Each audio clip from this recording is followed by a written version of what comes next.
차 타고 오는 길에 나무하고 풀하고 뭐 돌멩이하고 이런 게 보이더나 이러지. 예, 보였습니다. 그 나무하고 풀이 니한테 뭐라 하더노 이런. 그 초콜릿이 있어요. 그래서 이 초콜릿을 먹으면서 붓다를 내 가슴에 모신다. 녹여서 내 가슴 너무 컨셉 좋잖아요. 근데 욕을 엄청 먹었다. 왜요? 어떻게 감히 감히 붓다의 그 머리를 해서 깨달음이란 이런 거다. 마음이란 이런 거다. 많이 들어보셨겠지만 마음은 정의할 수 없습니다. 마음이 이겁니다 하는 순간 틀리는 거예요. 잠깐만. 그러면 네네네. 소개를 먼저 하고 그럴까요? 하는 게 좋을 것 같아요. 네네. 예, 안녕하세요. 저는 열정이라는 착각의 저자 최영선입니다. 네. 만나서 반갑습니다. 네, 반갑습니다. 네.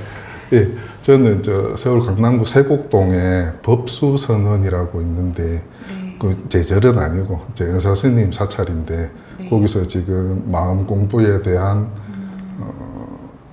설법하는 법회를 열고 있는 두타라고 하는 승려입니다.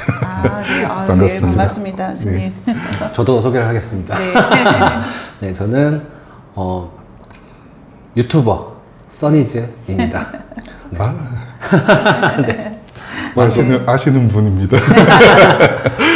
이 팟캐스트를 처음으로 지금 첫 촬영이고 네. 첫 모임이거든요. 네네. 그래갖고 와주셔서 너무 감사드립니다. 네. 초청해 주셔서 감사합니다. 네. 이어서 아까 그러니까 이제 얘기하던 것을 얘기하다 보면 저는 뭐 깨닫고자 하는 의지도 워낙은 없었어요. 이제 어쩌다 보니 이게 삶이 고단하고 힘들고 늘 어떤 영적인 허기가 있었던 것 같아요. 그러니까 뭔가 채우고 싶은데 현실의 조건들로는 채워지지 않는 느낌이었어요. 그래서 이제 마음 공부를 어떻게 만나게 되고 하게 되고 또 이렇게 불교에 관심도 갖게 되고 그런 여정이 있었는데 지금 드는 생각은 그랬어요. 내가 그러면 깨닫고 싶다 생각은 중간에 생겼지만 이후에는 그냥 깨닫는 건 그냥 아니다. 그러니까 제가 깨닫는 상태가 아닌 상황에서 깨달음을 하지 않겠다라고 그러니까 깨달음을 쫓지 않겠다라고 마음먹은 건 뭐냐면 그냥 마음 공부를 하다 보니까 그거는 굉장히 현실적인 것이었어요. 스님 아까 말씀하신 대로 나를 알아차려야 되는데 나를 알아차리는 게 그렇게 뭐 예를 들어 명상을 한다고 알아차려지는 게 아니고 명상을 하니 알아차리고 싶은 대로 알아차리게 되더라고요. 예. 진짜 나를 알아차리는 게 아니고 알아차리고 싶은 나를 보더라고요. 그리고 사회생활을 하면 내 사회적 가면을 써요. 네. 보여주고 싶은 나를 보여주고 사는 거죠. 그러면 정작 나라는 알맹이를 보기가 어려운 거예요. 근데 마음 공부를 하면서 나라는 알맹이를 보려는 노력을 하니 그것처럼 치열하고 어쩔 때는 고통스럽더라고요. 내가 이거밖에 안 되는 사람이었어? 내가 이렇게 별로인 사람이었어? 별로인 나를 알면서도 자존감이 떨어지지 않는 그 경계를 살아가는 것이 정말 쉽지 않았어요. 그래서 저는 그때 그 생각이 들었어요.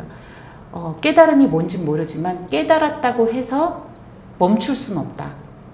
그리고 깨달음을 목적으로 삼지 말자. 그냥 살자. 저는 사실 지금은 그렇게 마음을 먹었어요. 매일매일 나를 처절하게 그냥 돌아보는 그런 시간들을 살아가는 거죠. 그렇죠. 막연하게 이렇게 공부다 수행이다 하시는 분들은 네네. 깨달음이 어떤 목표고 목적이 되죠. 네. 근데 사실은 깨달음을 얻으려고 하는 이유는 따로 있는 거예요. 목적은 따로 있는 거고 네네네. 이거는 방편일 뿐이에요. 수행이라는 자체가. 흔히 이제 깨달음이라는 어떤 그 단어들을 떠올려서 얘기를 많이들 하시는데 뭘 깨닫는 겁니까? 이러면은 딱 선뜻 말씀하시는 분들이 잘 없어요. 뭘 깨닫느냐? 나가 뭔지를 깨닫는 거거든요. 서가모니 부처님이 말씀하시려고 했던 거는 딱 하나밖에 없거든요. 돈 때문에 괴로운 사람이든 명예 때문에 괴로운 사람이든 사랑 때문에 괴로운 사람이든 우리가 볼 때는 원인이 다 따로 있는 것 같지만은 부처님이 보셨을 때는 네가 있기 때문에 괴롭다. 돈 때문에 내가 괴롭고 사랑하고 좋아하던 사람하고 헤어지니까 그것 때문에 내가 괴롭고 뭐 때문에 내가 괴롭고 뭐 때문에 내가 괴롭고 서가모니 부처님이 깨달으신 거는 그렇게 괴로워해야 될 내가 없는데 이거거든요. 우리가 보통 무아라고 이야기하는. 근데 이걸 말로만 들어가지고 아무리 대단하다, 세계 4대 성인이다, 서가모니 부처님이 그런 분이다 하더라도 그분이 했는 말을 그런가? 뭐 이렇게 들을 수는 있지만 그게 딱 직접 와닿지는 않잖아요. 그렇죠. 스님은 그걸 그러면 깨닫는 거. 그러면 스님은 그게 깨달은 거. 그 지금 얘기하신 이제 고 있잖아요. 고. 예.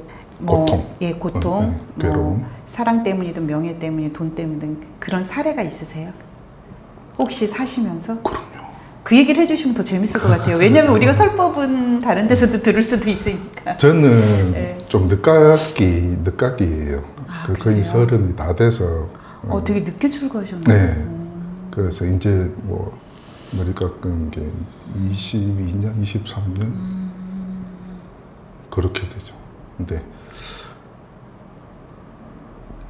제일 말씀하시니까 제일 처음 생각나는 게 짝사랑이죠. 짝사랑. 그래요? 짝사랑이죠. 근데 아까 말씀드린 것처럼 그냥 헤어졌기 때문에 괴로운 것보다 왜 헤어진지를 아니까 서로 다투고 이런 게 있었거든요. 네네. 근데 저는 엉뚱한 게 뭐냐 그러면 하여튼 다른 사람들하고 좀 다르게 이렇게 사고하는 것 같았어요. 혼자 그 친구한테 물으면은 다 제 잘못이래요. 저 때문에 헤어지게 됐다고 얘기를 하거든요. 그래서 그냥 곰곰이 이렇게 사유를 하는 거죠. 나의 어떤 것 때문에 저렇게 됐을까. 근데 생각해 보니까 그래요. 지금은 좀 유치할 수 있지만은 사랑해. 세상 누구보다 너를 사랑해. 이 마음은 내가 죽을 때까지 변치 않을 거야. 이렇게 표현을 했을 거예요, 아마. 네. 그런 생각이나 다짐을 가지고 또 누군가를 만났었겠죠.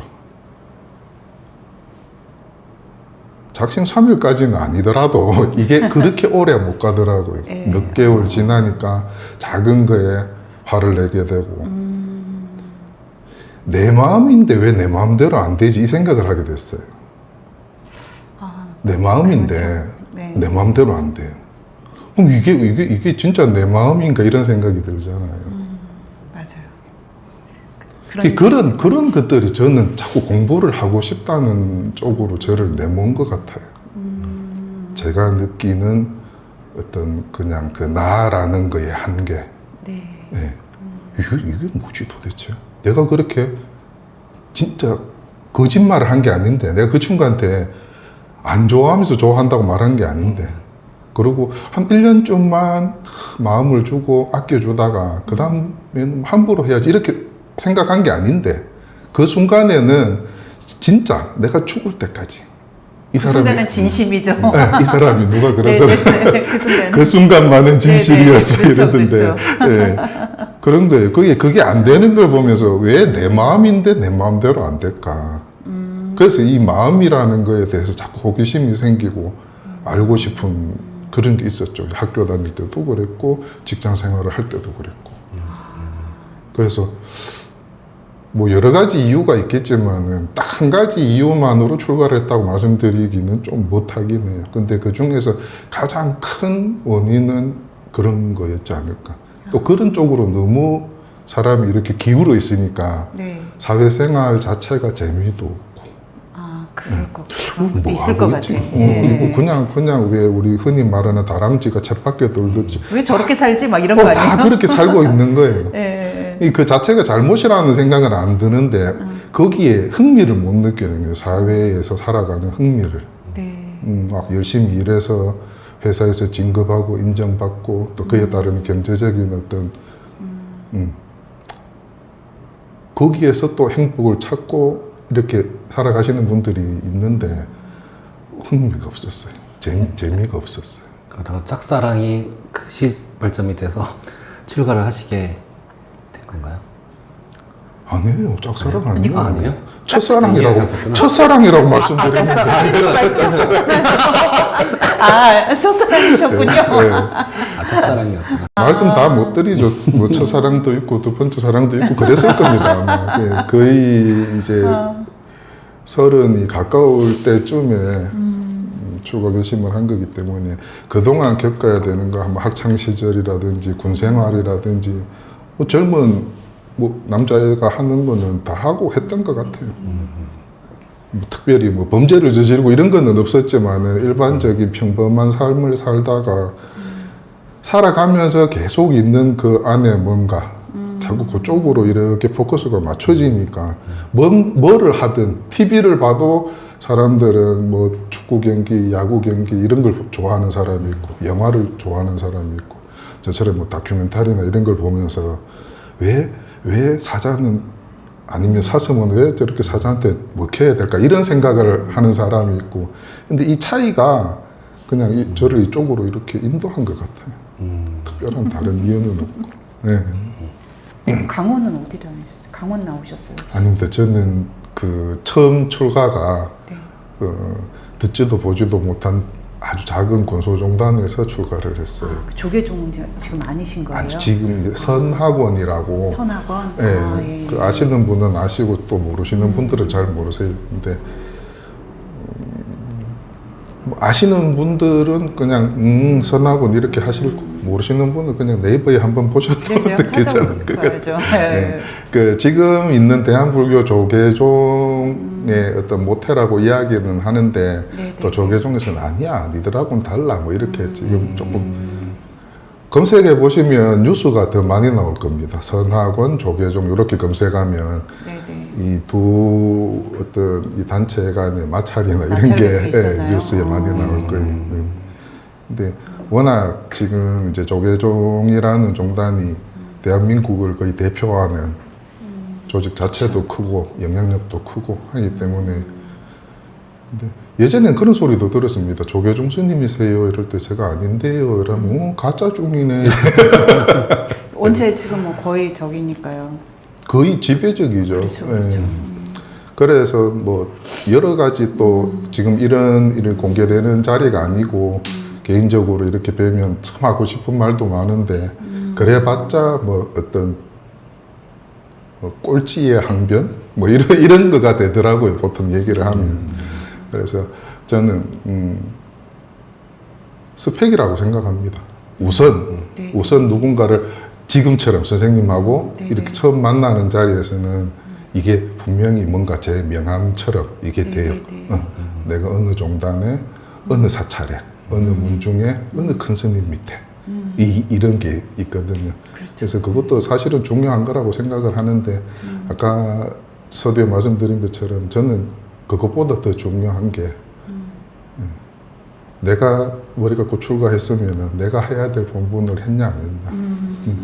저는 그걸 좀 봐주셨으면 좋겠어요. 그걸 보고 아까 말씀하신 내가 내 선지식, 내 선생님을 어떻게 정할 건지. 네네네. 근데 물론 처음은 알 수 없으니까. 예, 그렇죠. 저도 그렇고 저는 커피를 잘 모르거든요. 네. 근데 만약에 예를 들어서 말씀드리는데 어떤 귀한 손님이 오셨는데 커피를 대접해야 될 일이 있다 그러면 저는 여러 그 커피 전문점을 다니면서 커피를 먹어보질 않았기 때문에 어느 매장에 어떤 커피가 맛있다 이걸 잘 몰라요. 그러면 저도 그렇게 할 거예요. 굉장히 유명한 브랜드. 지역에서 매장이 크고 넓고 유명한 브랜드의 커피숍에 모시고 가겠죠. 네. 그래서 그걸 잘못됐어. 난 불만이야. 이런 건 아닌데 진정으로 내가 공부를 하겠다. 이랬을 때는 종단을 떠나서 이런 모습도 떠나서 지금은 아시겠지만 재가인들 중에서 이 깨침을 경험하신 분들이 굉장히 많습니다. 머리 깎고 승복 입지 않은 분들. 네네. 예. 그러면은 그분들은 어떻게 하겠어요? 그 유명 종단 스님이 아닌데. 그래도 예, 그분 문화에서 공부하시는 분들이 있거든요. 맞아, 저도 그런 분들을 좀 알고 있죠. 음. 그러면 선언에 네. 그 이제 법회 같은 거 하실 때 아까 무슨 그 공부를 한다, 마음 공부를 이제 하신다 그랬잖아요. 참여하시는 분들은 주로 이제 연령대는 어떻게 되고 어떤 수업을 하세요? 가장 젊은 분이 그분은 제 나이 모르는데 가장 젊은 분이 저하고 동갑이세요. 동갑이시고요. 네. 아. 가장 어린 분이. 어린 분이 그러면은 연령대가 좀 높다는 말씀이시네요. 그렇죠. 오시는 분들이? 거기서부터 80대 중반까지. 아, 연령대가 높구나. 네. 저는 최근에 관심사가 이제 청년이나 청소년들의 관심이 좀 있어요. 네. 그러니까 제가 고등학교 다닐 때만 하더라도 그러니까 그때 저는 불자는 아니었는데 이제 불교 동아리 같은 게 이제 꽤 활성화돼 있었어요. 고등학교 동아리 활동 중에. 근데 최근에는 그런 게 거의 없는데 이제 절을 중심으로 이제 그런 이제 불교 동아리들이 지금 시도가 되고 있는 절들이 있더라고요. 그래서 제가 어느 절에 가서 그 청소년들 그 타로 수업을 한 적이 있어요. 그러니까 저는 그게 굉장히 획기적이라고 생각하는 거죠. 그러니까 사찰이 주는 어떤 선입견이 있잖아요. 그러니까 굉장히 뭐 연세 드신 분들만 다닌달지 아니면 좀 이렇게 엄숙하달지. 근데 이런 선입견이 있는데 이제 청소년들이 막 이렇게 모여 있고 그 안에서 그 친구들과 타로를 가지고 기질이 어떻다. 그러니까 너는 어떤 게 강점이고 뭐가 약점이고 연애는 이런 스타일로 할 거야. 막 이런 대화를 하고 이제 그 공간에서 아이들이랑 되게 재밌게 수업을 했거든요. 그래서 이제 이 아이들이 어떤 계기로든 그 사찰의 문턱이 낮다는 걸 경험하고 그리고 그러면서 이제 자라나면서 정서적으로든 뭐 어떤 힘든 일이 있을 때 절이라는 곳을 가서 가만히 앉아만 있다 와도 좀 힐링이 되는 게 있잖아요, 절이. 그러니까 그런 공간을 활용하기도 하고 스님들과 뭐 대화를 통해서 스님들께 위로받기도 하고 이제 이러한 이제 사찰 문화가 참 저는 바라는 거기도 하고 이제 그렇게 됐으면 좋겠다는 막 이런 생각이 들어가지고 스님 거기 사찰에는 선원에는 연령대가 어떤지 궁금해서 여쭤본 거예요. 그러니까 조금 젊은 친구들도 많이 좀 올 수 있는 그런 어떤 그런 공간이었으면 좋겠다는 좀 바람도 있고. 그리고 요새 네. 나는 절로라는 프로그램 아세요? 네네 알죠. 진짜 알죠. 아세요? 나는 절로라는 프로그램이 있는데 네네. 요 절에서 남자 여자 이 연애를 도와주는 짝을 찾아주는 그런 프로그램을 하더라고요. 소개팅 프로그램입니다. 그게 네. 아니 들었던 기억은 있습니다. 들었던 그게 그렇게 해서 이제 갑자기 분위기가 절에서 그런 것도 한다고 그러면서 약간 호감의 느낌을 이렇게 바뀌더라고요. 대기자도 엄청 많대요. 네, 엄청 많다고 하더라고요. 대기자도 많고. 대중적인 눈으로 봤을 때는 되게 이게 시대에 따라서 불교가 이게 변해가는 느낌과도 비슷한가라고 생각이 또 들기도 하고. 맞아요. 네. 또 한편으로는 조금 이제 이렇게 전통적인 분들은 좀 싫어하지 않으실까? 약간 이런 생각도 또 들고. 저런 좀 이제 조용하고 고요하고 가서 좀 이렇게 해야 되는 공간인데 그게 약간 흐트러지는 듯한 그런 느낌? 동시에 다 있을 것 같다라는 느낌이 또 들고. 맞아요. 그런 게 싫어지면 공부를 더 하셔야 되죠. 제가 재미난 얘기 해드릴게요. 이제 불교 박람회가 되게 요즘 힙하거든요. 근데 이 청년들의 참여도가 굉장히 높았어요. MZ 세대들이. 근데 이 친구들이 인스타그램을 통해 가지고 예를 들어 이 불교 관련된 상품들을 내가 사거나 갖고 있다는 것에 대한 어떤 약간의 그런 독특한 그 패션 이게 되거든요. 근데 이제 거기에서 나왔던 상품이 뭐가 있었냐면은 초콜릿 붓다가 있었어요. 그러니까 초콜릿인데 붓다의 이 머리 모양 초콜릿 형상만 이렇게 이제 가져올 걸 그랬다 있는데 그래서 초콜릿이 있어요. 그래서 이 초콜릿을 먹으면서 붓다를 내 가슴에 모신다. 녹여서 내 가슴 너무 컨셉 좋잖아요. 근데 욕을 엄청 먹었다고. 왜요? 어떻게 감히 붓다의 그 머리를 해서 제가 지금 먹지 못하고 지금 할 때 놓고 있는데 너무 재밌었어요. 그거를 이제 만드신 이제 분이랑 얘기를 했는데 그거 디자인하고 만드신 분이 막 그러더라고요. 자기는 이제 이 친구도 이제 불교를 이제 불교 미술을 전공했던 분이어가지고 사실 불교 공부를 안 한 사람이 아닌데 이제 뭔가 이거를 이제 가깝게 이걸 이제 문화적인 상품으로 이제 기획해서 만든 거죠. 근데 그 일부 이제 스님들이 이제 막 뭐라고 하더라고. 그래서 갑자기 이제 질문이 드는데 네. 제가 예전에 이제 그런 고민을 많이 했었거든요. 내가 이제 제대로 가고 있는가 네. 라는 고민을 많이 했었고 그래서 그걸 여쭤보려고 많이 돌아다녔었어요. 그랬는데 그때 첫 번째로 이제 말씀해 주신 스님이 그 스님께서는 써니즈 당신이 스님이면 이렇게 얘기 안 하겠는데 일반인이니까 이렇게 얘기할게요 하시더니 일단 마음이 편한 쪽으로 가는지를 보세요 라고 이렇게 말씀을 해주셨거든요. 그래서 그 다음부터는 이제 그런 그걸 기준 삼아서 이렇게 움직였는데 작가님 같은 경우는 네. 그런 어떠한 그 기준 뭔가 이제 네네네. 선택을 할 때 네네네. 또는 어떤 뭐라고 해야 될까 그런 선생님을 만난다거나 네네네. 그런 기준이 또 있어야 되잖아요. 네. 어떤 기준으로 이렇게 딱 선택을 하시는지. 아니 사실 기준이랄 게 없어요. 기준이랄 게 없고, 그러니까 예전에는, 그러니까 몇 년 전에 저의 기준은 하고 싶다, 하기 싫다였어요. 근데 하고 싶다, 하기 싫다가 얼마나 그 뭐라 그러지 짧은 소견이고 얼마나 섣부른 판단인지를 계속 경험하게 된 거예요. 그 말로 제 기분대로 한 거잖아요. 근데 기분이라는 게 사람 살아가는 데 있어서 얼마나 쓰잘데기 없는 것인지를 이제 알게 됐죠. 그래서 이제 그 다음에는 그냥 내버려뒀어요. 제가 뭘 계산해서 선택하지 않고 그냥 우리가 왜 오는 인연이라고 하잖아요. 예를 들어서 제가 써니즈님이 이거 뭐 하실래요? 그러는데 제가 진짜 5초도 안 돼서 한다고 그랬잖아요. 저는 그렇게 변한 거예요. 예전 같으면 내가 기분에 하고 싶나? 하기 싫나? 혹은 그 다음에는 또 계산을 했겠죠. 실패를 하니까 이거는 과연 가능성이 있는 것인가? 가면 돈은 주는 것인가? 막 여러 가지 계산을 했을 거 아니에요. 근데 이제는 그거를 이제 하지 않아요. 그냥 인연이 닿으면 하는데 했을 때 실패하거나 아니면 불편한 일이 있을 수도 있잖아요. 그러면 그걸 또 넘어가는 건 저의 공부라고 생각해요. 그걸 그냥 넘어가면서 제가 또 뭔가의 배움이 있겠죠. 그러니까 편한 상태에서는 배움이 잘 안 일어난다는 생각을 했어요. 그러니까 늘 편안하고 무탈한 걸 우리는 바라지만 늘 편안하고 무탈한 상태에서 뭔가 배움이 일어난다기보다는 어떤 걸림이 있을 때, 어떤 불편함이 있을 때 그걸 넘어가면서 알게 되는 것 같아요. 그래서 그걸 넘어가면서 무탈이 너무 좋은 거구나 이것도 알게 되고.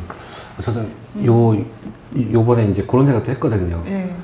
확실히 이 고난들이 있으면 그 고난 때문에 배우고 네네. 나중에는 이 고난들이 그 맥락이 바뀌면서 꼭 있었어야만 되는 일이 되는 것처럼 쫙 바뀌더라고요. 근데 이제 요즘에는 편한 상태가 돼야 된다. 돼야 된다가 아니라 편한 상태일 때 조금 더 뭔가 설명이 잘 안 되는데 편할 때 편해지는 것 같아요. 그런 느낌이 요새 조금 뭔가 알 것 같긴 해요. 그래서 그렇게 그래? 그러면 이제 여기 와서도 긴장을 하고 저도 처음이니까 이제 말도 할 텐데 최대한 이제 편해져야겠다. 네. 이제 이런 식인 거죠. 네네네. 그렇게 이제 한번 해보고 있는데 스님께서는 그런 또 어떤 기준이라고 해야 될까? 뭐 판단의 기준이나 아니면 깨달음이 목적이라면 네. 그거에 대한 어떤 기준? 그 길을 가는데 어떤 기준이 있으셨는지 그것도 좀 궁금해요. 그러니까 저도 처음엔 이 경험을 하기 전에는 똑같았죠. 어느 분을 찾아가야 될지 모르는 상황이었고, 그래서 불교 TV에 나오는 유명하신 분들, 그리고 뭐 아까 말씀드린 큰 종단의 뭐 유명한 사찰에 소임이 조금 높은 분들이 그 소임을 맡고 계시는 분들, 이런 분들을 찾았었죠, 처음에. 근데 뜻대로 잘 되지가 않았어요. 만나 뵙기도 사실은 힘들었었고, 너무 유명하신 분들은 몇 단계를 거쳐서 뵐 수밖에 없는데 그 중간중간 단계에서 연락을 주겠다 하고는 연락 안 오는 경우도 많았었고, 또 그때는 제가 이분에게 배워야 되겠다, 저분이 맞는 것 같다 이런 판단을 할 수가 없죠. 예.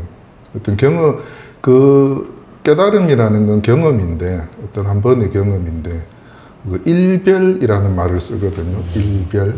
한 번 이렇게 흘낏 본다는 뜻이에요. 일별이라는 말이.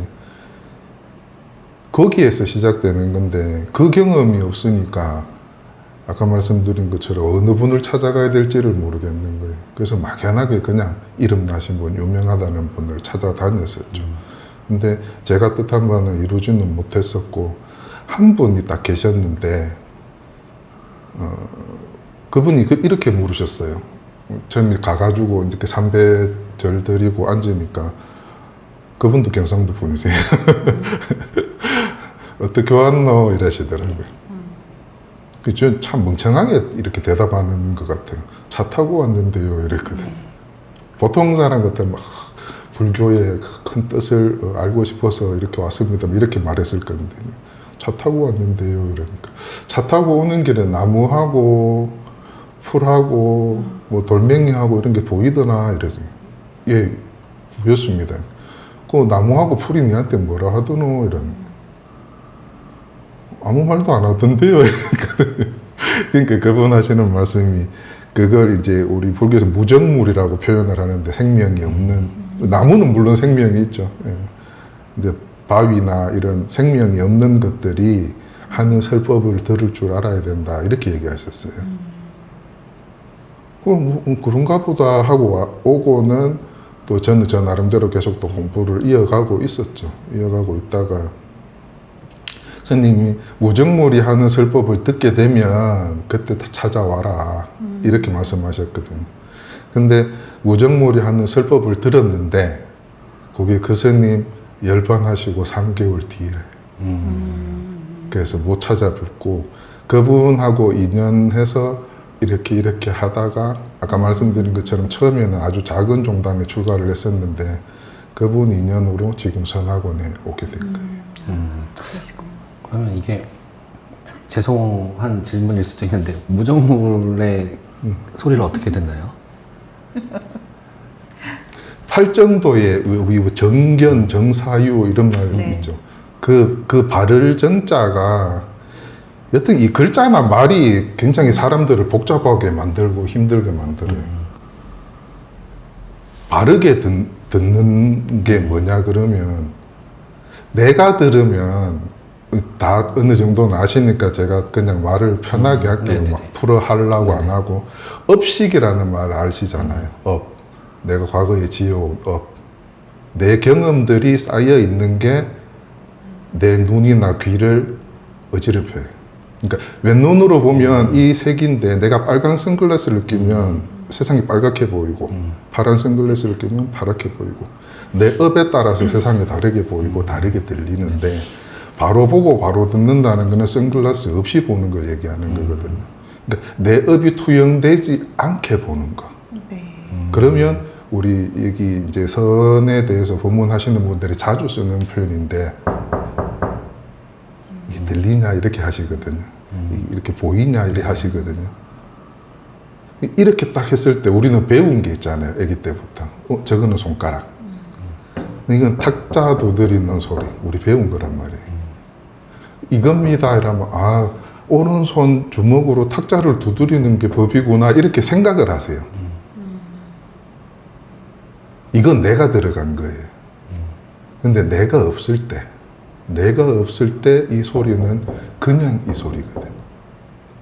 이거 표현을 이렇게 합니다. 저는 그냥 이렇게, 저는 표현을 그렇게 하거든요. 어떤 분들은 이겁니다 이렇게 표현하시고, 어떤 분들은 이 자리입니다 라고 표현하시고, 또 어떤 분들은 이 소식, 이 일입니다 이렇게 표현하시는 분들이 있어요. 이 일이다, 지금 우리 눈앞에 일어나고 있는 이 일이다 이렇게 표현하시는데, 저는 또 조금 너무 남들하고 똑같으면 따라하는 것 같으니까 저는 이렇게라고 표현드려요. 이렇게.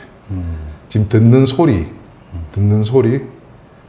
이 소리, 이게 이렇게, 이렇게가 법이다. 이렇게 말씀드리거든요. 근데 이렇게 하면 이렇게가 뭐지? 그렇죠. 네, 그게 또 생각이 움직이잖아요. 그 저는 생각이 움직이기 전에. 제가 사실 좀 약간 팟캐스트니까 음. 너무 정제돼서 얘기하지 않고 그냥 제가 그냥 네. 드는 대로 얘기를 그게 할게요. 이게 좋습니다. 저희 이제 스님들 법문 들을 때 이제 이렇게 말씀을 해주시면 막 그때 들을 때는 그렇지 막 이렇게 고개가 끄덕여진단 말이에요. 하지만 아까 질문하신 것처럼 무정물이 하는 소리를 그냥 이렇게 들은 사람과 그걸 듣지 못하는 사람과 아까 이제 선글라스 쓰고 세상을 보잖아요. 분명히 차이가 180도 다를 건데 그러면은 그거를 현실에서 스님 그 법문을 두고 막 이렇게 뒤돌아왔어. 그럼 현실에서 그게 어떻게 적용이 되나? 그건 적용이 될 수도 없고 적용을 해서도 안 돼. 그런가요? 모든 설법은 네. 이걸 아까 말씀드린 것처럼 모든 게 다 배제된 그냥 이걸 듣게 하기 위한 거지. 그래서 이걸 통해서 이걸 확인하는 거예요. 그걸 확인하라고 하는 건데 그 확인을 돕고자 하는 모든 말과 행동은 절대 가지고 가시면 안 돼요. 이제 우리는 제가자 입장에서는 이제 법문을 들면 이제 그걸 다 담아가지고 오잖아요. 담으면 안 된다고 말하지만 왜 코끼리는 생각하지 마처럼 담지 마 그러면 담아서 온단 말이에요. 그 오히려 더. 그럼 담지 마 그러면 가득 담고서 와요. 그럼 이제 현실에서 살면서 이런 법문을 듣고 이렇게 살아야 된다고 말씀 주셨는데 나는 왜 현실에서 이렇게 사라지지 않지? 이제 이런 또 번뇌가 생긴단 말이에요. 그러니까 그런 불자를 위하여 말씀을 해 주신다면 어떤 말씀을 주실 수 있을까요? 네. 그래서 공부는 네. 우리가 알듯이 깨달음은 동오라 그럽니다. 동오. 단박에, 네. 갑자기, 불현듯. 이제 자주 쓰는 표현이 도둑놈처럼. 네. 도둑은 제가 언제 올지 몰라요. 네. 설마 뭐 오늘 오겠냐 했는데 도둑이 왔어요. 깨달음은 그렇게 오거든요.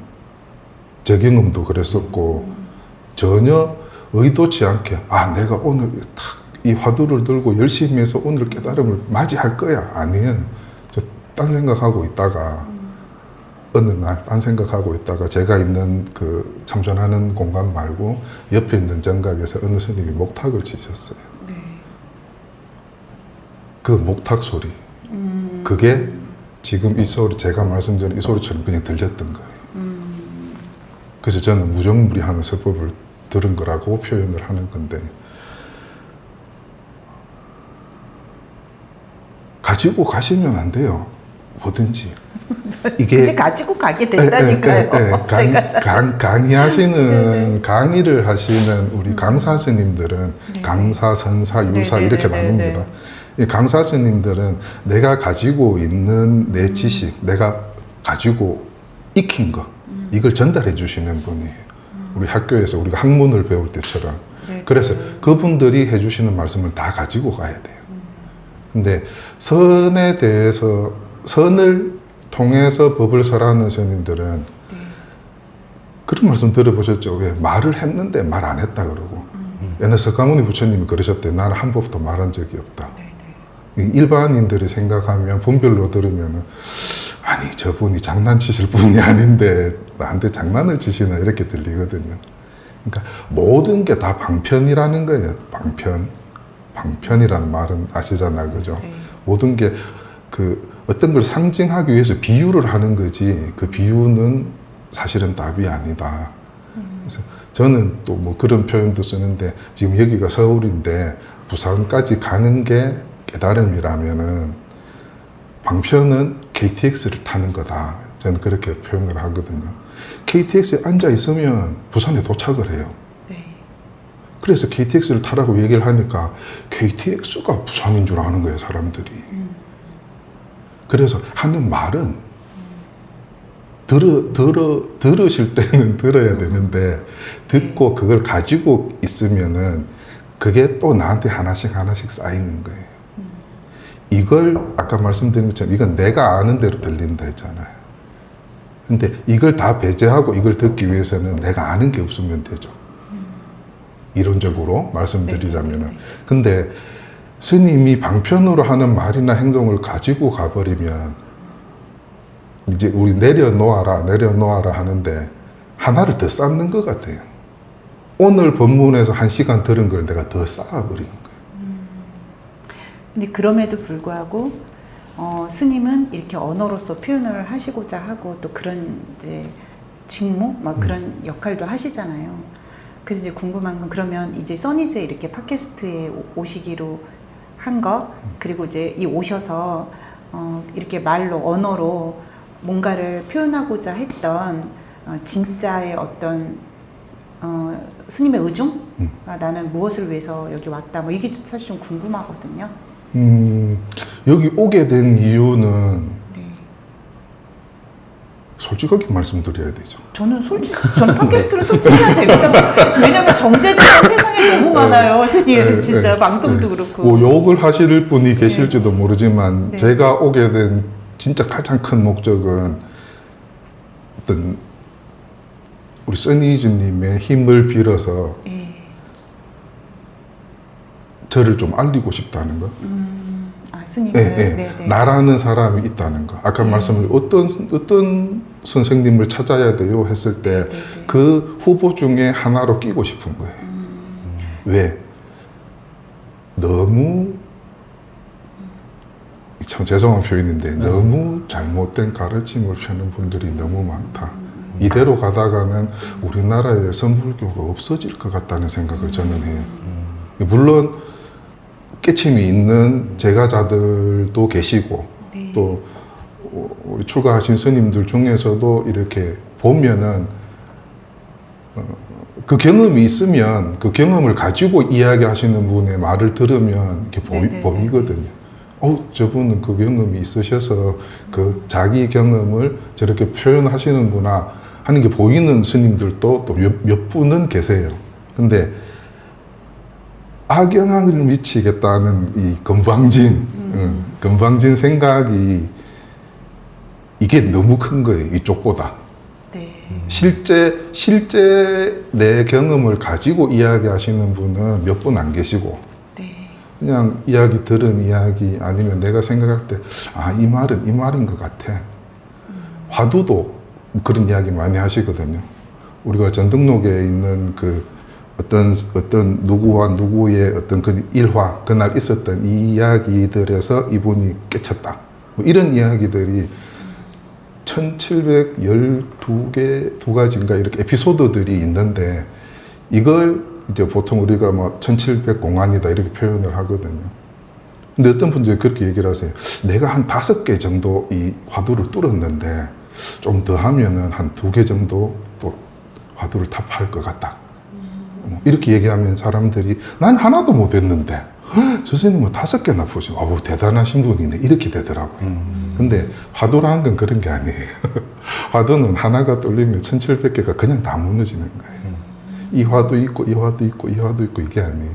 이 화두도 이거고 이 화두도 이거고 이걸 들을 줄 알면 1700개가 다 무너지는 거지 하나 깨고 그 다음 단계 깨고 이런 게 아니거든요. 근데 그런 말씀을 하시는데 모르니까 일단 모르니까 저는 이제 서울을 요즘은 이제 자주 오지만 대구 촌놈이 서울을 와봤어요. 근데 대구에 가서 서울 이야기를 하는데 다 서울에 대해서 잘 안다고 이야기를 해요.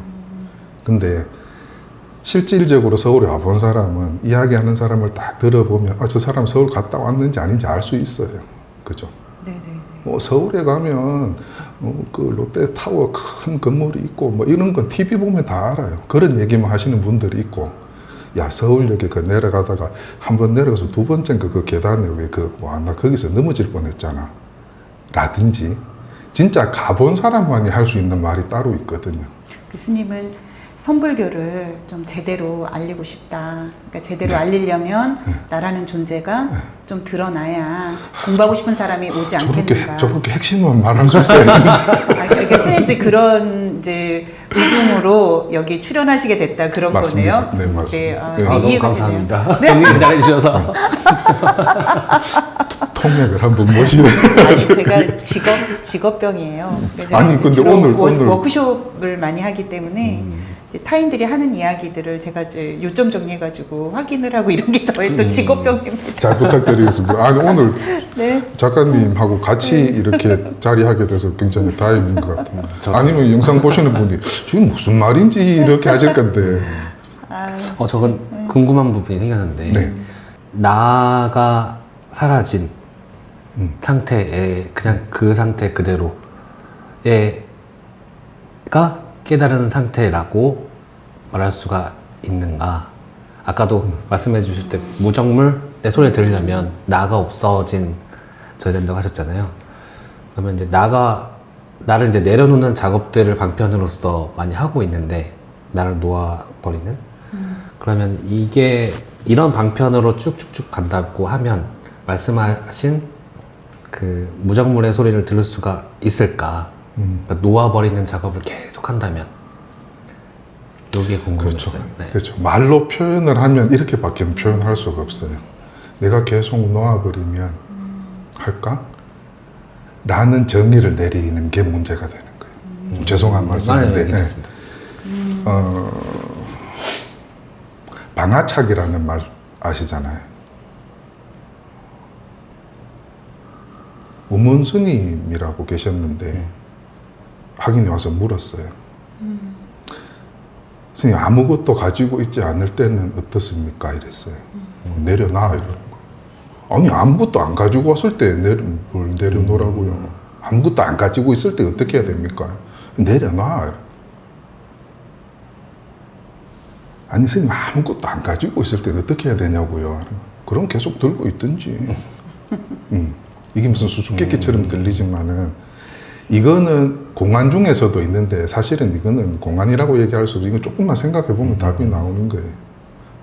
어떻게 하면 내려놓을 수 있는지 그 질문, 그 인문을 이 사람이 계속 들고 있는 거잖아요. 네네네. 네. 스님은 그것마저 내려놓으라고 얘기하시는 거고. 근데 이거는 진짜 화두는 아니에요. 생각으로 알 수 있는 건 화두가 아니에요. 그래서 제가 말씀드리고 싶은 거는 정의하려고 하면 어긋난다. 정의하려고 하면 어긋난다. 그래서 이제 선사라고 얘기하는 스승님들도 말이라는 어떤 이런 방편을 쓰고 강사 스님들도 말이라는 방편을 쓰지만은 강사 스님들은 이 말이 전달되기를 바라는 거고 선사들이 저는 선사라고 할 그 정도가 안 되니까 선사 스님들이 하시는 말씀은 이 말을 통해서 다른 게 전달되기를 바라는 거예요. 이심전심이라는 말처럼 이 마음이 어떤 거라는 걸 드러내려고 하니까 이 말을 하고 이 소리를 내고 이렇게 눈에 보이는 이런 경계를 만드는 거거든요. 네네. 눈으로 우리는 이렇게 하면 스님이 오른손을 손바닥을 펴고 흔든다라는 정의가 있습니다. 이 정의는 내가 내리는 거고 내가 만드는 거고 내가 배운 걸로 하는 거예요.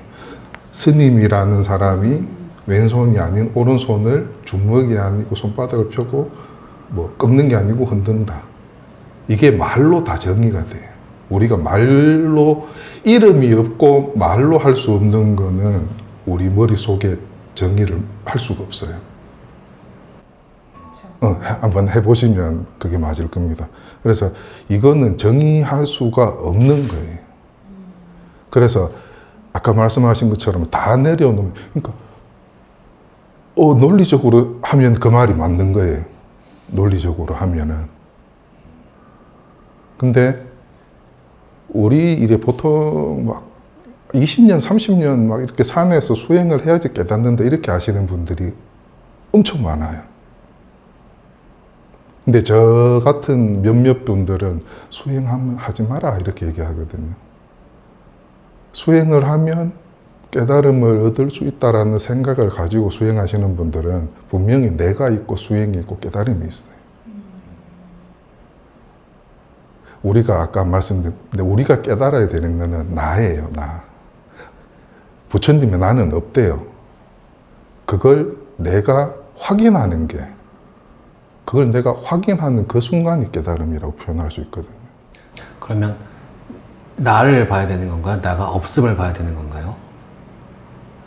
나를 보면 없음을 알게 되는 거. 아니 나를 보면 그냥 지금 나죠. 그러니까 우리 그 참 어렵네요. 짜증나는 질문인데 나가 뭐냐 이렇게 하면 대답하실 수 있나요? 어떤 처음에는 자기 몸을 얘기해요. 나가 뭐냐. 우리 화두 중에 굉장히 유명한 이 먹고 화두 있잖아요. 이 먹고. 네네. 이게 무엇이냐 이걸 경상도식으로 한 거죠. 이게 무엇이냐 이 먹고.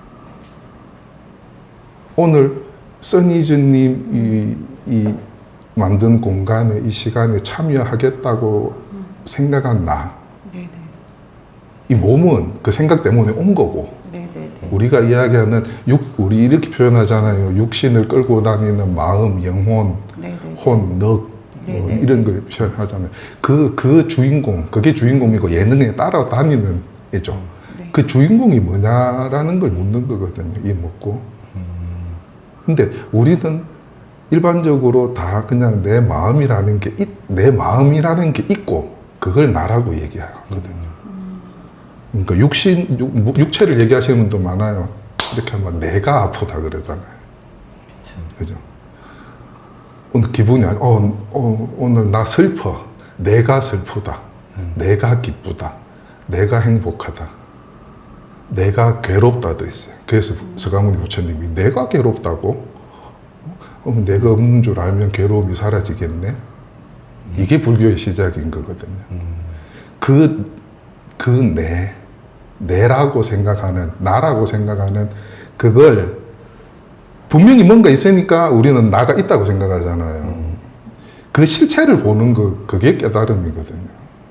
그 실체를. 근데 지금은 그렇구나 이렇게 듣고 있는 내가 있잖아요.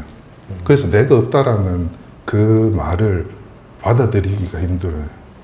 근데 분명히 부처님이 그렇게 말씀하셨고 역대 성지식들이 그렇게 표현을 해왔는데 그게 사실인가 아닌가를 내가 경험하는 거. 그게 깨달음이에요. 그래서 깨달음이 생기면 어떤 남들에게 없는 능력이 생기고 대단한 어떤 그런 위대한 사람이 되는 게 아니고 이걸 내가 나라고 생각하고 있었네? 이렇게 깨치는 거예요. 그럼 이게 이 경험을 하는 순간 나가 있는 거잖아요? 그러면은 이걸 경험하는 순간 이걸 나라고 생각하고 내가 착각하고 있었네. 네.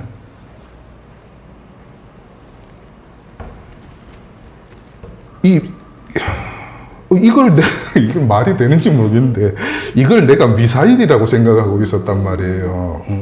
근데 지금 제가 말씀드린 그 순간에 이게 미사일이 아니고 그냥 물 담아놓은 물병이라는 걸 확인하는 거거든요. 표현이 이게 받아들이시기 쉬울지 어려울지 모르겠는데 구독자분들은 받아들인 분도 있고 지금 우리 둘처럼 멍하고 들을 수도 있겠죠. 반야심경에 전도몽상이라는 말이 나옵니다. 네. 뒤집어진 생각이 망상이라고 이야기하는데 우리가 수학이나 뭐 어떤 수영하는 것처럼 열심히 해서 그 경지에 가는 게 아니고 원래 물병이었는 걸 내가 미사일이라고 잘못 알고 있었던 거예요. 내가 오해하고 착각하고 있던 걸 다시 원래의 모습대로 보는 거. 그거예요. 없던 게 생긴다든지 없던 능력이 생긴다든지 내가 모르는 걸 알게 되는 게 아니고 혹시 안경 쓰시는 분 있으세요? 저 옛날에 안경 썼었어요. 혹시 그런 경험 있으세요? 안경 쓰고 안경 막 찾으신 적 있어요? 그렇죠. 네. 있죠. 그러다가 어느 순간 이렇게 하다가 손에 걸린다든지 딱 네네네. 했을 때 안경 쓰고 있었네. 네네네. 이런 걸 우리는 알아차립니다. 이걸 깨달음이라고 얘기하거든요. 안경이 없는 사람이 뭔가를 열심히 해서 안경이 생기는 게 아니고 내가 원래 쓰고 있던 안경을 내가 쓰고 있었네? 라고 알아차리는 거. 그걸 우리는 깨달음이라고 이야기해요. 그래서 실질적으로 나라는 거는 없는데 우리는 어떤 현상 때문에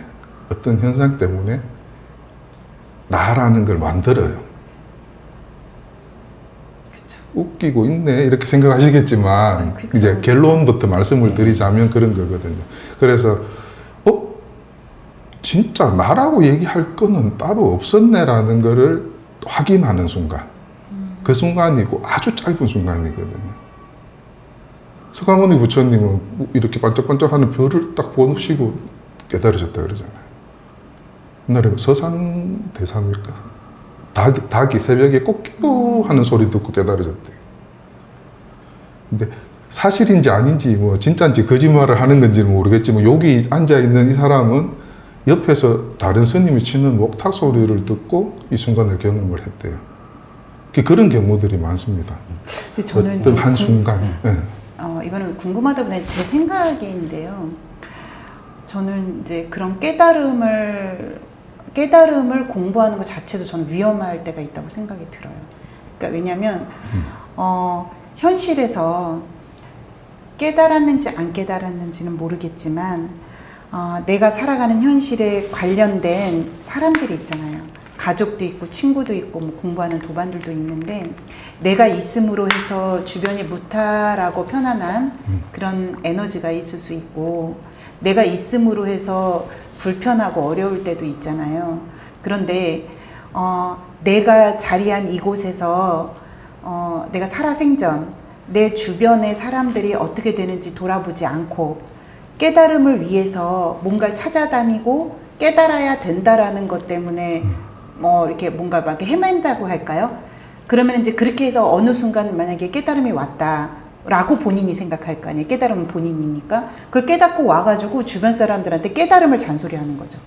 저는 그런 분들도 있다고 보거든요. 예를 들어 이제 그 공부를 해가지고 나는 깨달았다고 여겨. 그리고서는 내 주변 사람들 깨달음은 이런 거야. 그러니까 이분이 오면 주변이 편안한 게 아니라 또 지금 저 얘기하려고 그러는 거야? 지금 또 공부한 얘기하는 거 이렇게 그러니까 그래서 제가 이 공부를 이제 스님이 전해주실 때 정말 그 깨달음이 뭔지를 정말 잘 전해주시길 바라는 게 세상에는 많은 공부가 많잖아요. 그리고 어디를 찾아봐도 유튜브도 많고 그런데 그것을 우리들 잘 모르는 사람 입장에서 이제 깨닫지 못한 사람들 입장에서는 잘못 공부하면 자꾸 그거를 내가 더 많이 알게 되었다는 것을 주변 사람들한테 막 강요하거나 그리고 나를 알아차리는 게 아니라 나를 빼고 딴 사람을 알아차리게 되는 거예요. 알아보고 딴 사람한테 잔소리하고 깨달음이 이런 거야 라고 하고 그래서 수행자가 아닌 보통 사람들이 깨달음의 그 길을 가는 동안에 정말 주변이 무탈하고 편안할 수 있는가 그리고 내 자신이 인간으로서 정말 좀 이 사회 공동체 생활을 하니까 어쨌거나 이 사회에서는요 공동체에서 내가 잘 적응하고 무리하지 않게 살아가는가 이런 것들이 좀 고려된 그 공부였으면 좋겠다는 생각이 좀 들어요. 그러니까 현실을 사는 우리들. 혹시 이 자리에서 저 때문에 그런 생각을 하신 거면 그게 아니고 제가 굉장히 죄송한 왜냐면 제가 일인데. 이런 공부에 관심이 있기 때문에 이제 막 많은 분들을 이제 보고 있었을 거 아니에요. 그래서 이제 선불교 이제 하신다고 하시니까 좀 그런 우리가 이제 이런 방송을 통해서 앞으로 하실 때 우리 그 수행자가 아닌 사람에게 뜬구름을 잡지 않을 수 있는 어떤 그런 좀 공부가 있으면 얼마나 좋을까 이런 생각 좀 했었어요. 옛날에 부처님께서 하신 말씀 중에 하나가 여기에 해당되는 말이 있는데 법을 묻지 않을 때는 법을 설하지 말라고 얘기하셨어요. 그러니까 부처님 그런 말씀 하셨군요. 네, 누군가가 저 지금 막 갈증이 나요. 너무 밖에 더운 데서 수분수출 모두 갈증이 나요. 이런 분한테는 물을 드리면 이게 고맙잖아요. 근데 이거 아주 극단적인 표현인데 수영장에서 빠져서 죽을 뻔한 사람을 건져놨는데 빨리 정신 차려 물 좀 마시고 이러면 이거는 맞아요. 힘든 거죠. 맞아요. 그래서 이제 부처님께서는 그렇게 말씀을 하셨어요. 법을 묻지 않는 자리에서 법을 설하지 말라고 이상한 사람 되는 거예요. 맞아요. 뭐 그냥 다 뭐 오늘 열심히 일해가지고 내가 성과를 내려고 직장 생활하고 하시는 분들이 그러고 있는데 거기서 뭐 비워야 된다 뭐 이런 이야기하면 정신 나간 사람밖에 안 되는 거예요. 그러니까 저 또한 네. 그런 실수를 많이 했거든요. 실은 저에 대한 반성이기도 해요. 그러니까 일 자체가 뭐 강의를 가거나 이런 일이 있어가지고 제가 한참 경도되어 있을 때 불교 공부를 뭐 많이 한 건 아니지만 경도되어 있을 때 그런 실수를 하게 되더라고요. 좀 많이, 아니 그 작가님이 하시는 공부는 분명히 내가 모르는 걸 열심히 공부해서 알게 되고 내가 알게 된 걸 여러 사람들한테 나눠주시는 거기 때문에 충분히 저는 좋은 거라고 생각을 하는데 이 법이라는 거는 만약에 네. 이렇게 이야기하면 참 이중인격적인 저는 제가 이 자리에서 제가 목표한 게 있기 때문에 자꾸 저를 드러내려고 지금 이야기를 하고 있습니다. 근데 누가 묻지도 않고 따지지도 않고 내가 선언에 와서 마음 공부를 하고 싶은 사람은 선언을 찾아가겠죠. 선언을 찾아가서 마음을 깨친 분이 있다면은 그분을 찾아가서 그분에게 묻고 그분이 또 답해주고 이런 건데 돌아다니면서 나는 내가 깨친 사람이니까 이러면서 내가 돌아다니면서 뭘 할 수는 없어요. 예를 들자면 또는 내가 준비해 놓은 어떤 그 사찰이라는 공간에 누군가가 오더라도 나는 깨쳤으니까 라는 말이 사실은 잘못된 말이에요. 내가 없는 걸 깨치는 건데 내가 깨쳤다 그러면 말부터가 잘못된 거잖아요. 그죠? 그러네요. 네. 근데 이분들은 물론 그렇게 표현하실 수는 있어요. 뭐 말을 해야 되니까. 매 하루 종일 이것만 하고 있을 수는 없으니까. 말을 해야 되는데 그 어떤 방편으로 하는 말인지 아니면 진짜 자기가 깨달음을 얻었다라고 믿고 말로 표현하는지 그걸 이제 구분해낼 줄 알아야 되는데 요즘은 너무 이 지능이 뛰어나신 분들이 많아서 말씀만 들어보면 진짜 부처님하고 똑같이 말씀하세요. 옛날 중국 당나라 시대 때 있었던 그 서사들이 하는 말하고 똑같이 하세요. AI도 발전되고 그래서 그런데 이제 만약에 그 전등록에 있는 1700개 공안을 다 보고 외워서 계시는 분이라면 그거하고 다른 걸 하나 여쭤보면 답은 나와요. 어떤 거요? 제가 처음에 화두를 저도 이제 한 10여 년을 화두를 가지고 있었는데 제가 가지고 있던 화두는 그 이야기 들어보셨는지 모르겠는데 조주 스님 이야기예요.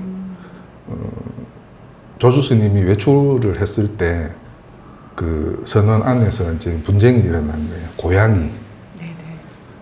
혹시 이야기 들어보셨어요? 고양이가 이렇게 왔다 갔다 하는데 절집에 이렇게 이제 당이라는 표현을 쓰죠. 방. 건물들, 무슨 당, 무슨 당, 동당, 서당 이렇게 두 개로 나눠져 가지고 공부를 하고 계셨는데 고양이가 예쁜 고양이가 다니니까 서로 싸운 거예요. 이거 우리 고양이다, 우리 고양이다 이렇게.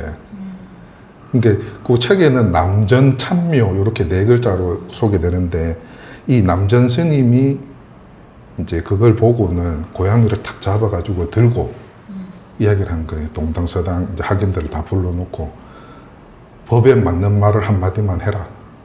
한마디 일러라. 진짜 깨우친 말을 한마디 뱉어봐라. 그러면 놔줄 거고 안 그러면 고양이를 베버리겠다. 근데 아무도 말을 못한 거예요. 남자 스님이 고양이를 칼로 베버렸어요.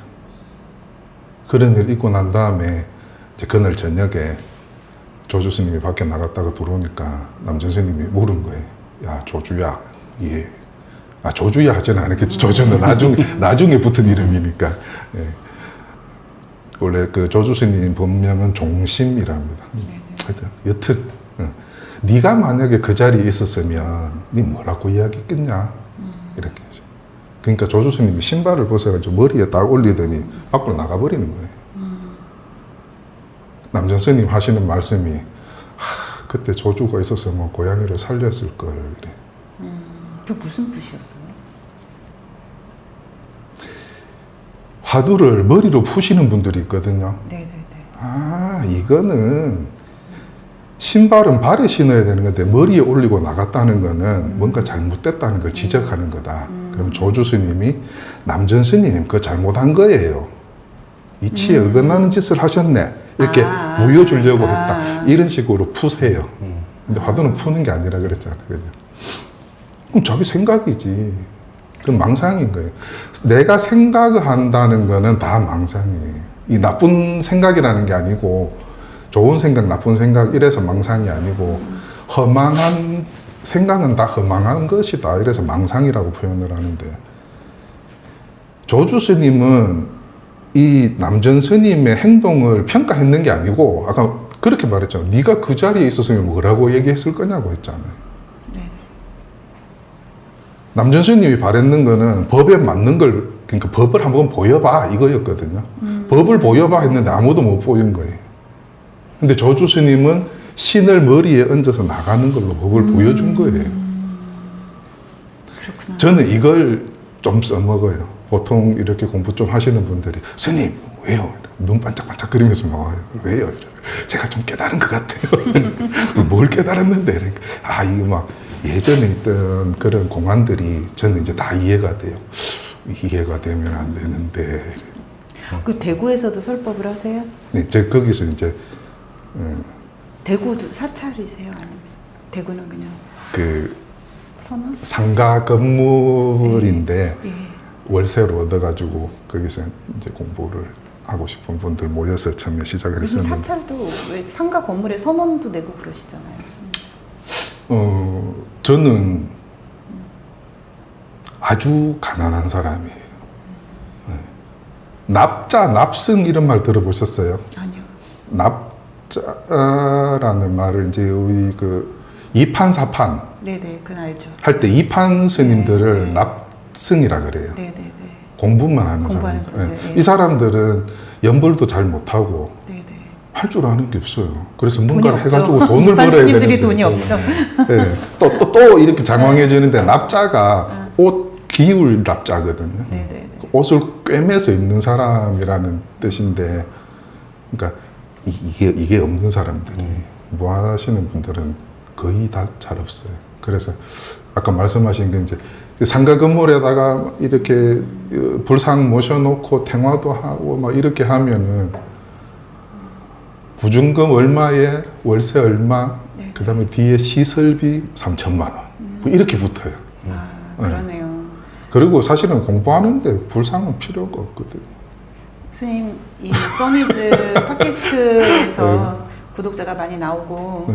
또 제자도 많이 나오고 그래서 돈을 좀 버실 수 있으면 좋겠다.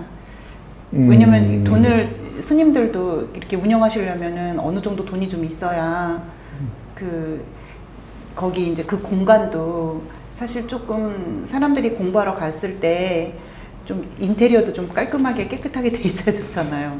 근데 이게 현실이고 너무 이렇게 저도 이제 제가 그 스님들하고 같이 이제 공부를 하다 보니까 아, 그 현실을 무시 못 하겠더라고요. 그러니까 공부라고 해서 이게 그냥 혼자 수행하시는 분들이면 모르겠지만은 이제 스님처럼 이제는 드러나서 이제 뭔가 이렇게 알려야 되면 뭔가 기본적인 그런 것들은 필요하겠더라고요. 맞아요.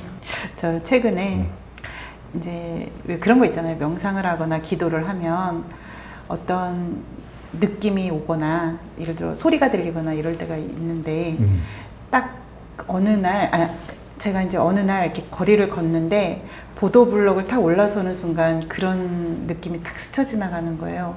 야 최영선, 너는 네가 생각했던 것보다 좋은 사람이 아닐지도 몰라. 이런 소리가 들렸어요.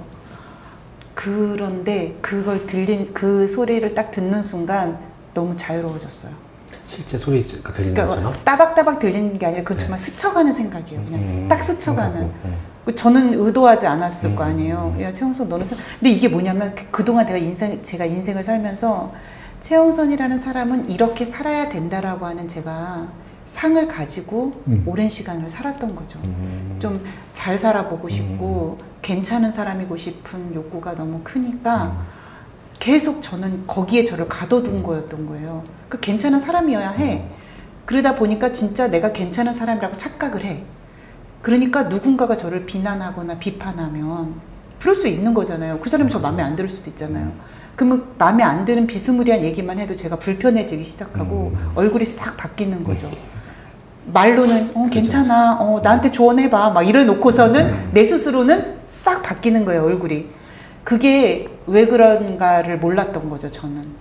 근데 그 순간, 그 생각이 딱 스치는 순간, 아, 자유롭다. 그래, 나 괜찮은 사람 아니야. 나 못돼 처먹은 구석이 있고, 내가 지랄 같은 부분도 있지. 그리고 남보다 너무 드러나고 싶어서 막 남의 말 자르기도 하고, 그래, 막 잘난 척도 하고, 너 그래, 나 그런 사람이야. 라고 그게 인정이 되니까, 저도 모르게 인정이 되니까, 자유로움이 느껴지더라고요. 울타리를 하나 부시신 순간 거죠. 그런 게 있었던 것 같아요. 그 우리가 이야기하는 해탈이라는 거하고 비슷한 겁니다. 나는 뭐야? 나는 이런 사람이야. 뭐 이런 걸 내가 가지고 있던 게 이제 하나 무너진 거죠. 네. 그러니까 자유로워지죠. 그러면 이게 해탈은. 저는 이 깨지는 순간 말씀하셨던 그 내가 울타리가 한번 깨지는 순간이 재밌어서 지금 계속 하고 있거든요. 마음 공부를. 네. 그러니까 또 깨지고 하나 깨졌다 싶으면 또 깨지고 네, 또 네, 있고 네. 계속 있더라고요. 이걸 언제까지 반복해야 되지? 라는 생각도 들 때도 있었고, 그리고 요번에 더 이상 깨닫지 않기로 했습니다라고 하면서 유튜브 영상 올렸잖아요. 이것도 제가 깨달음이란 것에 대한 어떤 환상을 가지고 있었고, 깨닫고 나면은 이렇게 될 거고 이렇게 될 거고 이렇게 될 거야 라고 하는 어떤 그게 있었어요, 산이. 그럴 때 그럼 여기에서 이제 깨닫지 않겠다라는 게 이제 이걸 쫓지 않겠다라는 의미였거든요. 그건 아주 좋은 네. 방법이신 것 같아요. 그리고 그래서 이제 지금 요 나라고 하는 부분을 한 번씩 깨지고, 이 깨질 때마다 뭔가 이게 있어요. 희열 같은 게 있어요. 네네. 그 한이심 알 것 같아요. 네, 뭐 있어요.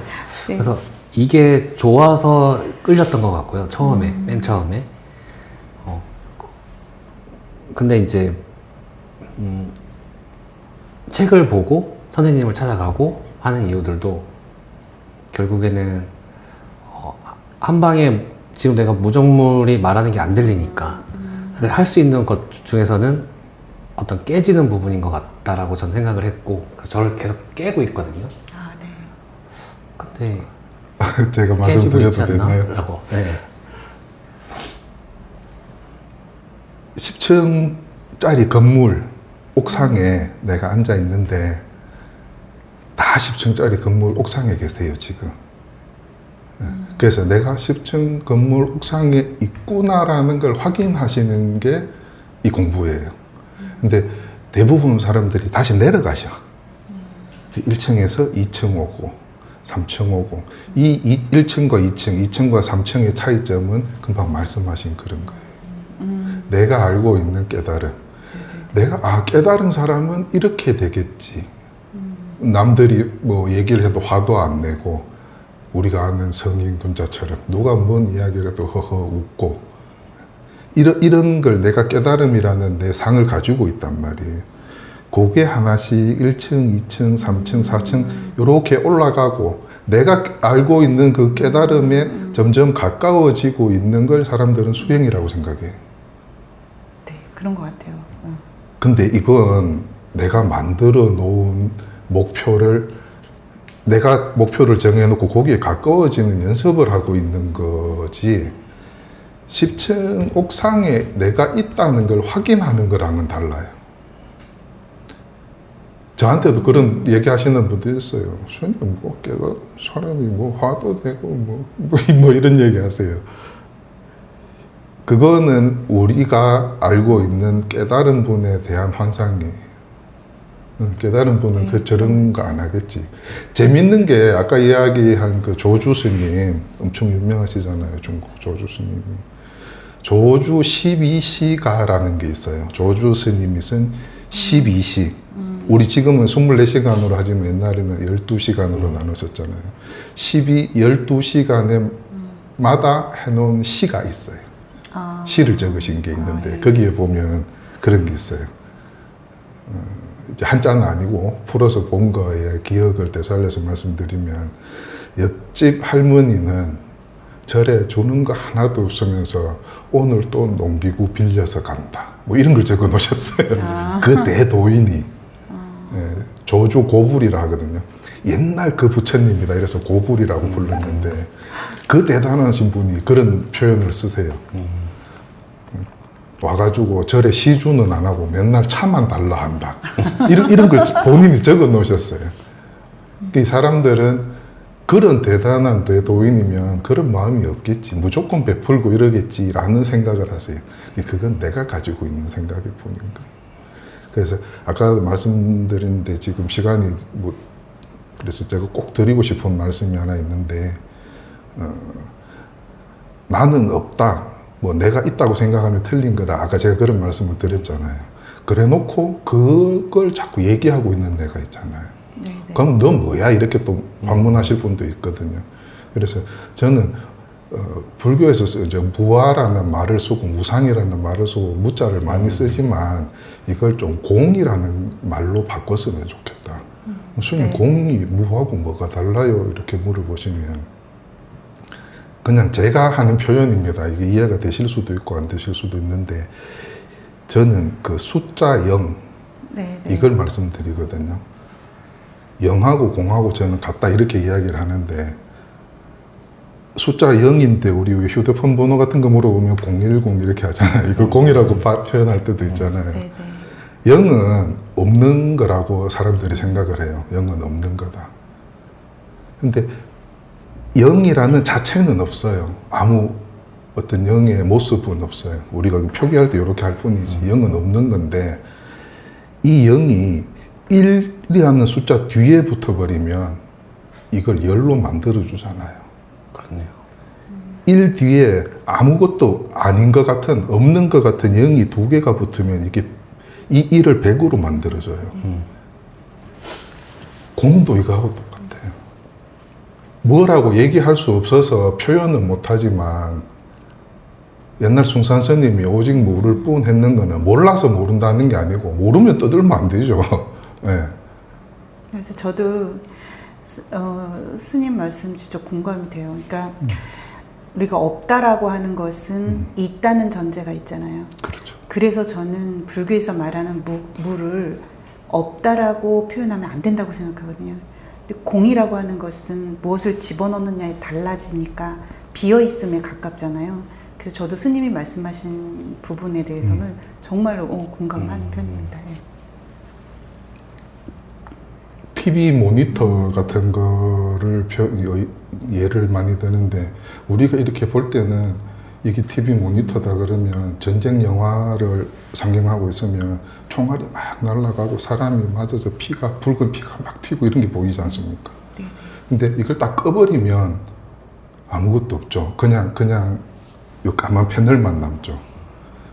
어떤 게 오든지 다 비출 수 있기 때문에 얘는 비어져 있는 이 모습이 이걸 공을 이렇게 비유를 해서 이제 표현을 하거든요.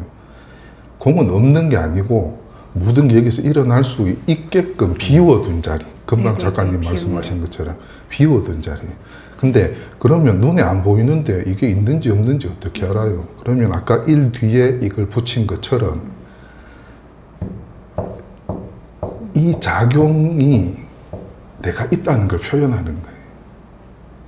제 나름의 네네. 표현인데 이 소리를 듣고 아 하는 분도 계실 수 있고 뭐 하루 종일 탁자만 두드리고 있어. 하루 종일 탁자만 두드리고 있어라는 게 분별인데 그 분별로 보시면 이건 하루 종일 탁자를 두드리는 거고 아무 분별 없이 들으면 이게 그냥 그대로 들린다는 거예요. 근데 그 보통은 다 똑같이 듣습니다. 다 똑같이 듣는데 이걸 듣고 여기에서 이제 내가 일어나는 거예요. 스님이 또 누리고 있구나라는 생각을 일으키면 그 다음에 뭐가 생기냐 그러면 내가 생겨요. 그때 내가 스님이 두드리는 소리를 듣는다. 이렇게 하면서 내가 생기는 거예요. 이거는 나중에 혹시 시간이 또 오늘 이제 첫 시간이었는데 네. 너무 감사드리고 은혜를 되게 약간 대본까지는 아니어도 네. 약간 주제를 좀 알려주시면 좋지 않을까 주제? 싶은데요. 다음에 그러면 한번 네, 그렇게 한번 해볼게요. 그러지 않으면은 만약에 우리가 네 분 모이잖아요. 그러면 우리가 서로 다 말이 많은 사람들일 것 같아가지고 저- 정신 못 차릴 수도 있어요. 저 스님이랑 지금 한 8시간이라도 얘기할 수 있을 것 같아요. 너무 재밌어서. 아니, 그러니까. 저는 그래서 얘기할 것들이 많을 것 같고. 작가님 저는 바쁘지 않습니다. 작가님은 오늘 그래도 질문 제가 많이 못 드려갖고. 네. 얘기할 것들 많이 있는데. 아니 뭐 그냥 다음에 차차 우리 계속 할 거니까 차차 얘기하시면 되죠. 뭐 네네. 오늘은 뭐 스님 중심으로 이야기하고. 그렇게 하겠습니다. 근데 문제가 하나가 이 써니즈 요 지금 팟캐스트 제목을 못 정했어요. 이름을. 그래요? 그래갖고 제 아이디어는 도반이라는 도란, 아이디어가 도반. 한번 나왔고 혹시라도 좋은 아이디어가 도반 컨셉 있으시면 괜찮다. 도반 컨셉 괜찮아. 그것도 한번 혹시 지금 아이디어 혹시 생각나시는 거 있으신가요? 아니, 지금 안 나는데 생각해 볼게요. 네네네. 감사합니다. 네, 저도 한번 생각해보고 그건 제가 그러면 알아서 하고. 네. 편집하기 일단- 너무 힘드실 것 같은데. 아 편집이요? 편집 뭐 같이 하면 되니까. 큰 키워드나 저기만 알려주세요. 음. 4명 모이면 진짜 중구난방 될 수도 있으니까 너무 힘드실 수 있어. 네, 네, 알겠습니다. 그거는 제가 준비해갖고 한번 해볼게요. 오늘은 저도 어떻게 해야 될지 정확하게 몰라서. 제 말은 기회를 조금 줄이시면 돼요. 아니 아, 오늘은 아니, 이제 괜찮아요. 2명이라서 네, 네, 괜찮았어요. 왜냐면 질문을 제가 드리고 자연스럽게 말씀하시는 방식으로 하니까 오늘은 이제 괜찮은데 4명으로 늘어났을 때 이제 걱정스러워요. 그러니까 말하는 기술 이런 것도 좀 배워야 될 것 같아요. 그럼 주제를 주시면 이제 4명이 그런 그거에 대한 얘기들을 하게 되면 이제 딱 여기서 컷을 해주시고 네, 이제 중간중간에 이렇게 해드려야 되는데 네, 중간에 그 역할을 잘 못해서 네 아니 잘 해주시는 아니 것 제가 같아요. 무슨 사회자야. 아, 직업병이에요. 일단 감사합니다. 오늘 네, 그러면 아유, 팟캐스트는 여기서 네, 오늘 마치도록 스님 하겠습니다. 좋은 말씀 감사합니다. 네, 감사합니다. 아유, 감사합니다. 또 좋은 기회 주셔가지고.